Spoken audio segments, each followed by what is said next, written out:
Redo Break တွေပြောနေကြသလို social media မှာ follower များတာက goal ဖြင့်သတ်မှတ်ရမှာထည့်သုံးတင်တာ။ယနေ့ခေတ်ဘောလုံးလောကရဲ့ goal တိုက်ပွဲဟာမြကင်းစိမ်းပေါ်မှာတင်ပြီးဆုံးသွားတာမဟုတ်ပဲ social media မှာဒီက follower ပုံများလဲဆိုတာနဲ့ပတ်သက်လို့ပရိသတ်တွေကြားထဲမှာအကြီးကျယ်ပွဲဖြစ်နေကြပါတယ်။ပရိသတ်များမင်္ဂလာပါခင်ဗျာ။ဟင်္သာအိုင်ဘက်ခွန်ရှိကို Mount 56ပရင်စာပေကနေအားလုံးကိုပြန်လည်ကြိုလဲပါတယ်။ iPad ခွန်ရှိကို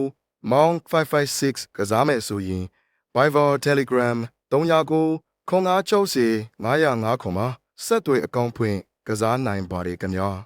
။ဘောလုံးကရဲ့ခြာရပြိုင်မဲ့ကြီးနှုတ်ဖြစ်တဲ့ Ronaldo နဲ့ Messi ရဲ့အားပြိုင်မှုဟာအခု2016ခုနှစ်မှာတော့ကွင်းထဲကခြေစွမ်းတဲ့ကွင်းမြင့်ပါကလွှမ်းမိုးနိုင်စွမ်းနေစီကိုကူးဆက်လာခဲ့ပါပြီ။ရင်းတော့ဂွေးရီအတွက်နဲ့ဖလားရီအတွက်ကိုပဲကြီးခဲ့ကြပေမဲ့အခုလူငယ်မျိုးဆက်တွေအတွက်တော့ Instagram ပေါ်က follower ရီအတွက် post ခုရဲ့ like ရီအတွက်နဲ့စီးပွားရေးရဈေးကွက်ဝင်မှုတွေမှာဘယ်သူကပိုတော်တယ်လဲဆိုတာကိုဆုံးဖြတ်တဲ့အဓိကကျတဲ့အချက်လက်တွေဖြစ်လာပါတယ်။ဒါအားကစားသမားနှစ်ယောက်ရဲ့အောင်မြင်မှုကို digital နည်းစနစ်နဲ့တိုင်းတာတဲ့စစ်တလင်းတစ်ခုဖြစ်လာခဲ့ပါတယ်။ Cristiano Ronaldo ဟာ Instagram မှာ follower အများဆုံးလူသားပြင်တမိုင်းတင်ထားနိုင်ခဲ့တာဟာသူ့ရဲ့ပရိသတ်တွေအတွက်တော့အကြီးမားဆုံးဂုဏ်စရာလက်နက်တစ်ခုပါ။ Ronaldo ပရိသတ်တွေရဲ့အမြင်မှာတော့ follower တန်း600ကျော်ရှိနေခြင်းဟာကမ္ဘာတဝန်းမှာ Ronaldo ကိုလူကြိုက်အများဆုံးဖြစ်ကြောင်းသက်သေပြနေတာပါ။လူတွေကမကြော်ရင် follow မလုပ်ဘူးဆိုတဲ့ယုတ်တီနဲ့သူတို့ကအသာစီးယူကြပါတယ်။ Ronaldo ရဲ့ post တစ်ခုဟာဒေါ်လာတန်းနဲ့ချီတန်ဖိုးရှိပါတယ်။သူဟာအားကစားသမားတွေမကဘဲနဲ့ကမ္ဘာဩဇာရှိဆုံး brand တစ်ခုဖြစ်နေတာပါ။ Ronaldo fan တွေက Ronaldo ကကမ္ဘာဩဇာရှိဆုံးအားကစားသမားလို့ပြောလိုက်တိုင်းသူတို့ရဲ့စိတ်ထဲမှာဒီကင်းကင်းတန်းတွေကအခိုင်အမာရှိနေတာဖြစ်ပါတယ်။ Messi ပရိသတ်တွေကတော့ follower ရေအတွက်အရေးသွေး quality နဲ့အမှတ်တရ legacy ကိုပို့ပြီးတော့အသာပေးပါတယ်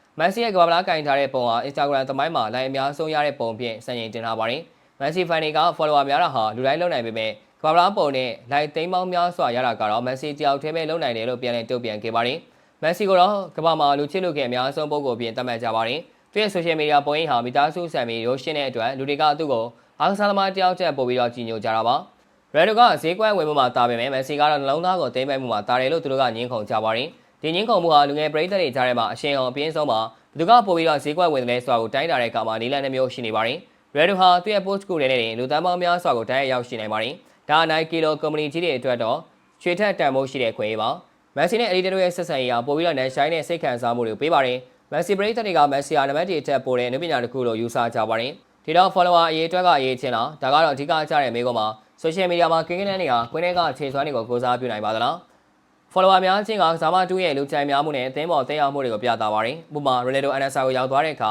အသင်းရဲ့ follower တွေခုန်တက်သွားတယ်လို့မျိုးပါ။ကင်းကင်းတန်းတွေကတခါတရံမှာအပေါ်ရံမဲဆန်နေပါတယ်။ follower များတိုင်း volunteer ရတာမဟုတ်သလို line နေတိုင်းလည်းခြေစွမ်းညံ့တာမဟုတ်ပါဘူး။ဒါပေမဲ့ဒီနေ့ခေတ်လူငယ်တွေအတွက်ဒီနံပါတ်တွေဟာကိုပိုင်ဂုံသိက္ခာတစ်ခုလိုဖြစ်နေတာကတော့ငြင်းလို့မရတဲ့အမှန်တရားပါ။အချောင်းပင်ပြောမယ်ဆိုရင်တော့ Ronaldo ဟာကမ္ဘာပေါ်မှာဩဇာရှိသောအားကစားသမားတွေဖြင့်ဒီဂျစ်တယ်ကမ္ဘာကိုစိုးမိုးထားသလို Messi ကလည်းကမ္ဘာလူချစ်လူခင်အများဆုံးဖြင့်လူတွေရဲ့နှလုံးသားထဲမှာနေရာယူထားပါတယ်။ follower ရေတွက်ဟာအရေးချင်းကိုပြေဝကိုစားမပြုနိုင်ပေမဲ့ဒါဟာသူတို့နှစ်ယောက်ရဲ့အောင်မြင်မှုကဘယ်လောက်ထိကြီးမားသလဲဆိုတာကိုပြသနေတဲ့ digital မှတ်တိုင်တွေပါပဲ။ကျွန်တော်ပရိသတ်တွေအနေနဲ့ social media ပေါ်ကနံပါတ်တွေနဲ့တစ်ဖက်နဲ့တစ်ဖက်ကိုနေကြမယ်အစားဒီတော့ကမ္ဘာလွှမ်းမိုးမှုအရှိဆုံးပုံကိုကြီးနှစ်ဦးကိုတစ်ခေတ်ထဲမှာမြင်တွေ့ခွင့်ရတာကိုပဲဂုဏ်ယူသင့်ပါတယ်ဗျာ။ဒီကိုတို့ကရောဘယ်လိုမြင်ကြလဲပြောပြသွားခဲ့ကြပါဦး။အဆုံးထိကြည့်ရှုပေးခဲ့ကြတဲ့အတွက်အားလုံးကိုကျေးဇူးထိုးပဲတင်ရှိပါတယ်ခင်ဗျာ။